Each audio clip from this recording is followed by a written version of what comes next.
student, good morning. In the previous chapter, we have studied the probability distribution for a discrete random variable. Right? In last chapter, in chapter number 2, we have studied about it. We have studied about this discrete random variable. वो कैसे count करते हैं, उसके sums कैसे होते हैं, हम ये सब सीख चुके हैं. Now we shall study the probability distribution for a continuous random variable. आज हम continuous random variable के बारे में study करने वाले हैं. We know that if a random variable x can assume any value of the real set R or within any interval of real set R, then it is called continuous random variable. Continuous random variable में क्या होता है, interval होते हैं यानी classes होते हैं, यानी दो नंबर के बीच का वैल्यू, यानी क्लासेस ले लेते हैं 100 to 200, यानी ये क्या हो गया हमारा कंटिन्यूअस रैंडम वेरिएबल, यानी कंटिन्यूअस फ्रीक्वेंसी हो गई. If a random variable can assume any value between definite interval a to b, then it is denoted by a is less than x less than b. यानी कोई भी दो values के बीच में का number. A function for obtaining probability that a continuous random variable assumes value between specified interval is called probability density function of that variable and it satisfies the following two condition. अगर एक function है probability का और continuous random variable assumes कर रहा है between specified interval, यानी दो डिजिट्स के बीच में की वैल्यू, उसको क्या कहा जाएगा, probability density function of that variable and it satisfy the following two condition. वो दो कंडीशन को सेटिस्फाई करती है. तो उसमें से फर्स्ट कंडीशन ये है कि the probability that the value of random variable lies with in the specified interval is non negative, यानी जो दो नंबर के बीच में के इंटरवल होगा, जो दो नंबर बीच में होगा वो नॉन नेगेटिव नंबर होंगे, यानी 100 to 200 नॉन नेगेटिव नंबर है. ये एग्जाम्पल लिया हुआ है.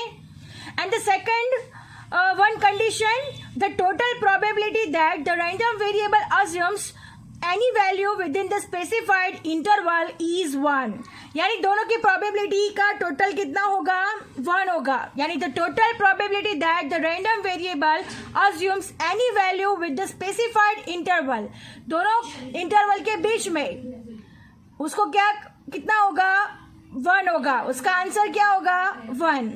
अंडरस्टैंड. अब हम उसको नॉर्मल डिस्ट्रीब्यूशन क्या होता है, वो बेल शेप्ड फॉर्म में होता है. राइट. सो स्टूडेंट्स, हमने जो अभी तक डिस्कस किया है अब हम उसको बारी बारी से सीखेंगे. So what is the continuous random variable, what is the probability density function. So student, सबसे पहले है नॉर्मल डिस्ट्रीब्यूशन में continuous random variable. A random variable x which assumes any value of real set R और within any interval of real set R is called continuous random variable. Understand. यानी x का जो value है कोई भी interval के बीच में हो सकता है, कोई भी रियल नंबर्स के सेट में हो सकता है, उसको क्या कहा जाएगा, continuous random variable. Now next है probability density function. A function for obtaining probability that a continuous random variable assumes values between specified interval is called probability density function of continuous random variable. So student, a function for obtaining probability that continuous random variable assumes value between specified interval, यानी interval के बीच में जो भी value हम assume करेंगे, जो variable assumes किया जाएगा, is called probability density function of continuous random variable. It is denoted by fx. The probability that the value of random variable lies within the specified interval is non-negative. हमने आगे ही discuss किया कि दो condition हो सकती है कि जो स्पेसिफाइड इंटरवल होगा वो कैसा होगा, नॉन नेगेटिव होगा.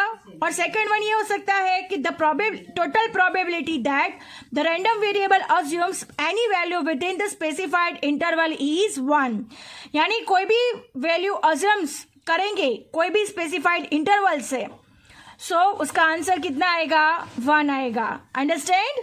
सो ये हो गया हमारा कंटिन्यूअस रैंडम वेरिएबल और probability density function. Now moving to the next topic, normal variable. What is the meaning of normal variable? Next है हमारे पास normal variable. So what is the meaning of normal variable? So listen it carefully students. The continuous random variable x is called normal variable. जो continuous random variable x होता है उसको क्या कहा जाता है? Normal variable. Understand? Its probability density function is denoted by fx. उसको कैसे डिनोट किया जाता है? fx. नॉर्मल वेरिएबल को कैसे डिनोट किया जाता है? fx से. नेक्स्ट है normal distribution. The distribution of a normal variable x is called normal distribution. ये हमने आगे सीख चुके हैं कि continuous of a normal variable x उसको क्या कहा जाता है? Normal distribution. It is expressed by symbol and mu, इसको म्यू कहेंगे हम लोग, और सिग्मा स्क्वायर, इसको हम सिग्मा बोलेंगे. Where m is equal to mean, उसको म्यू कहा जाता है of a normal variable x, and sigma square यानी उसको variance of a normal variable x. Normal distribution is symmetrical distribution. वो कैसा होता है? Symmetrical distribution. Again listen it carefully. The distribution of a normal variable x is called normal distribution.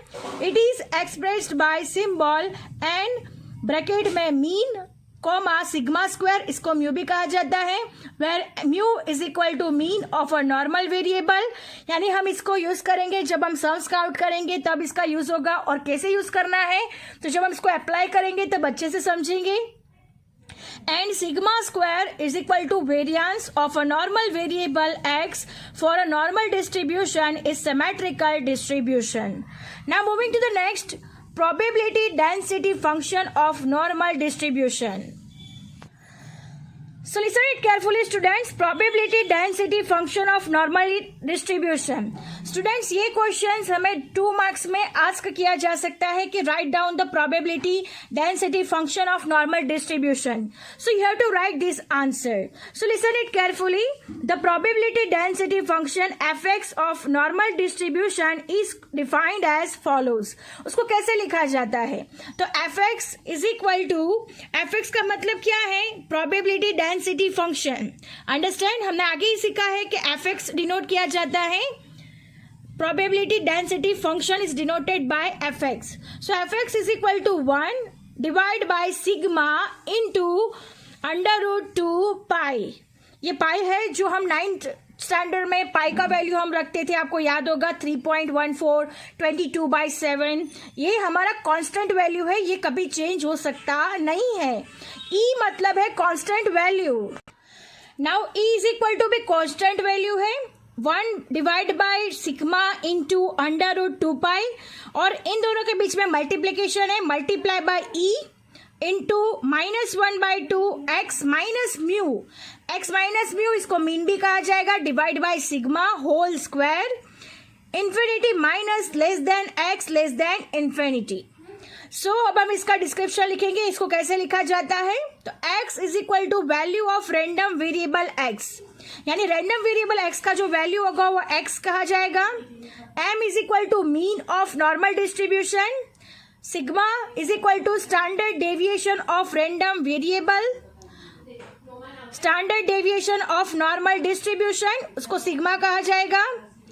Then sigma का है meaning standard deviation of normal distribution. Pi is equal to, मैंने आगे ही बताया आप लोगों को, constant value 3.1416. E is equal to भी कांस्टेंट है 2.7183. Mean and sigma are the parameters of the normal distribution. जब भी हमें क्वेश्चन में कहा गया होगा final parameters of normal distribution, तब हमें मीन और सिग्मा फाइंड करना होगा. ये हमें इनडायरेक्टली क्वेश्चन में पूछा गया होगा कि find out the parameters of the normal distribution. तो हमें पता होना चाहिए कि parameters of the normal distribution क्या है. तो mean and sigma are the parameters of the normal distribution. अब हम इसके फॉर्मूलाज लिख लेते हैं, इसकी प्रॉपर्टीज देख लेते हैं, फिर उसके बाद हम लोग सम स्टार्ट करेंगे. Now look at here student, important symbols है. यहाँ पे आप लोगों को सिंबल्स आइडेंटिफाई करने होंगे. तो सबसे पहले हम सिंबल्स के बारे में पढ़ते हैं. x is equal to normal variate. x का मीनिंग क्या है? नॉर्मल वेरिएट, या तो variable, normal variable. Then next है x is equal to value of normal variate x, z is equal to standard normal variate, z is equal to value of standard normal variate z, mu is equal to mean, उसको mu भी कहा जाता है, sigma is equal to standard deviation, उसको sigma कहा जाता है, F x is equal to probability density function, pi is equal to constant, e is equal to constant, P is equal to probability. So these are the important symbols for the normal distribution. You have to remember it for your sums. आपको sums के लिए ये सारे के सारे जो values है, जो सिंबल्स है, वो याद रखने होंगे. Understand? Now moving to the next. अब हम सारे के सारे फॉर्मूला देख लेते हैं. सबसे पहला फॉर्मूला है probability density function of normal distribution. ये हम आगे डिस्कस कर चुके हैं. F x is equal to 1 by sigma under root 2 pi into e minus 1 by 2 bracket में x minus mean divide by sigma whole square infinity minus less than x less than sigma less than infinity. Now x is equal to value of normal variate x, mean is equal to mean of normal distribution, sigma is equal to standard deviation of normal distribution, pi is equal to constant value 3.1416, e is equal to constant is equal to 2.7183. Now moving to the next formula. Now formula number 2, standard normal variate. Z is equal to x minus mu divided by sigma, where x is equal to normal variate, m is equal to mean of normal distribution, sigma is equal to standard deviation of normal distribution. Students, हमें ये formula से सारे के सारे sums count करने होंगे.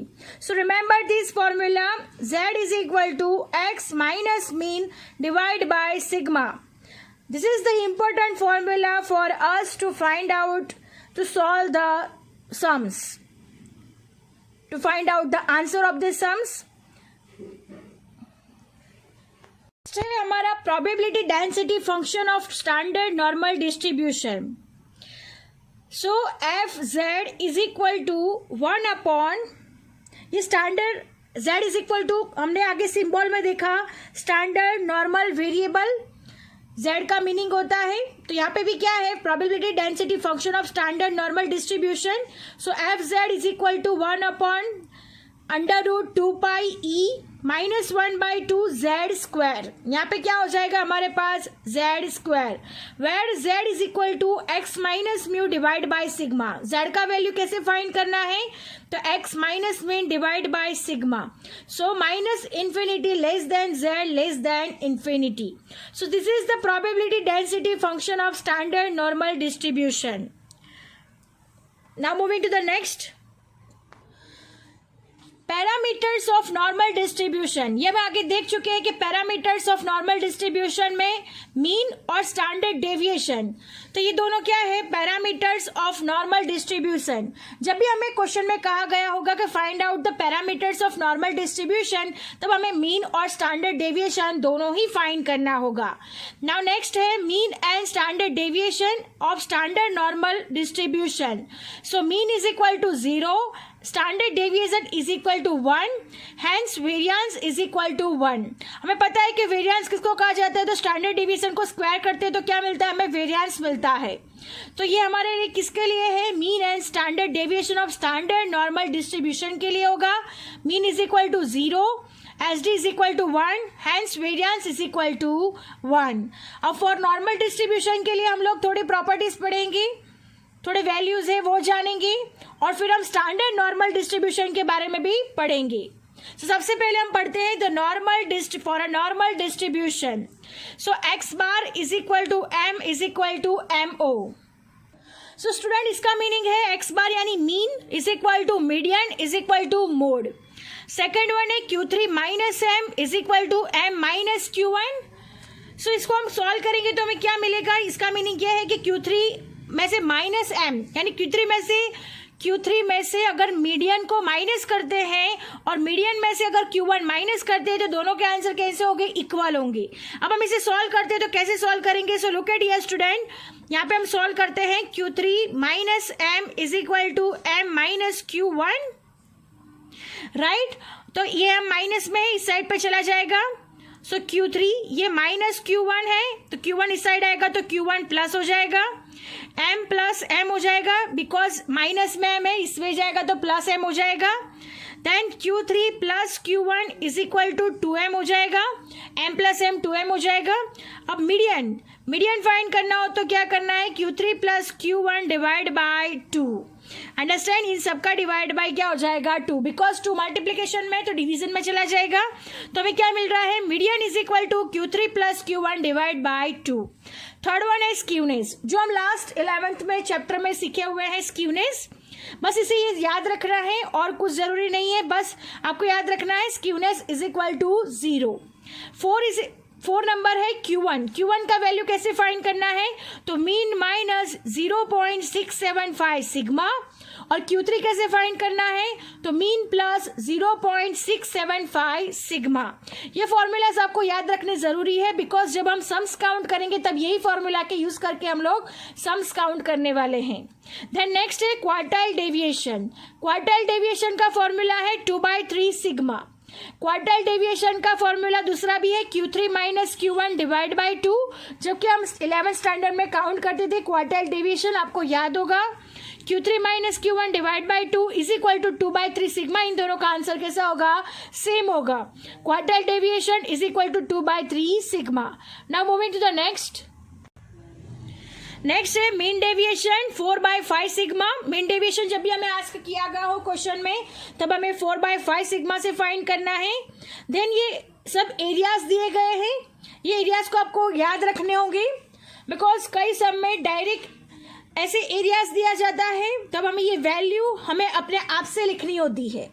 Understand, आपको याद हो जाएगा। Area of region between mean plus और minus sigma is equal to 0.6826। Area of region between mean plus और minus 2 sigma is equal to 0.9545। Area of region between mean plus और minus 3 sigma is equal to 0.9973। Area of region between mean plus और minus 1.96 sigma is equal to 0.95। Area of region between mean plus और minus 2.575 sigma is equal to 0.99। जब हम sums count करेंगे तब कैसे इसको apply करना है तब अच्छे से सीखेंगे, तब अच्छे से जानेंगे। बट आपको ये वैल्यूज याद रखना जरूरी है, बिकॉज जब भी आपको प्रॉपर्टीज फॉर नॉर्मल डिस्ट्रीब्यूशन पूछा जाए तब ये सारी की सारी आपको प्रॉपर्टीज की तरह भी लिखना है। इसको प्रॉपर्टीज भी कहा जाता है। आप लोग टेक्स्ट बुक में देख सकते हो, ये प्रॉपर्टीज की तरह दिया हुआ होगा आपको टेक्स्ट बुक में। पेज नंबर 109 में प्रॉपर्टीज ऑफ नॉर्मल डिस्ट्रीब्यूशन लिखा है, वहां से आप लोग ये सब कर सकते हो। ये प्रॉपर्टीज है, ये भी प्रॉपर्टीज ही है, बट ये फॉर नॉर्मल डिस्ट्रीब्यूशन के लिए है। अब नेक्स्ट होगा for a standard normal distribution, उसके लिए भी डिफरेंट है, सो हम लोग वो भी समझ लेते हैं for a normal standard distribution के लिए। So for standard normal distribution x bar is equal to median is equal to mode is equal to 0। ये स्टैंडर्ड नॉर्मल डिस्ट्रीब्यूशन के लिए होता है। Q1 is equal to minus 0.675, Q3 is equal to 0.675 plus, यहाँ पे भी कई areas दिए गए हैं।